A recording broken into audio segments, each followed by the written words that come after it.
अस्सलाम वालेकुम, मैं doctor Sohail Nazir Shah from decent homeo clinic Rahim Yar Khan. मौसम चेंज हो गया है, सर्दी लग गई है। सर्दी की वजह से बहुत ज़्यादा नज़ला जुकाम हो गया है, नाक से पानी बहुत ज़्यादा बह रहा है, आंखों से बहुत ज़्यादा पानी आ रहा है, छींकें आ रही हैं, लगातार छींकें आ रही हैं, स्नीजिंग हो रही है, पानी बहुत ज़्यादा निकल रहा है आंख से, नाक से।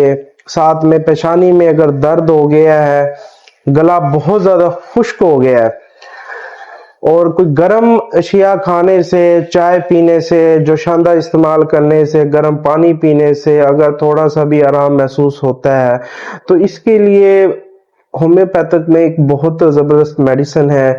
इसका नाम है सैबाडीला 30 पोटेंसी में। किसी भी करीबी होम्योपैथिक स्टोर से परचेज करें। 5-5 कतरे 2 गुड पानी में 3 टाइम इस्तेमाल करें, इंशाल्लाह बहुत जल्द फाका होगा। ये मेडिसिन बड़े बच्चे दोनों इस्तेमाल कर सकते हैं। बहुत जल्दी ये सर्दी की वजह से जो नज़ला जुकाम होता है उसके लिए बहुत बेस्ट मेडिसिन है और इसके बहुत अच्छे रिजल्ट्स हैं। बहुत बहुत शुक्रिया।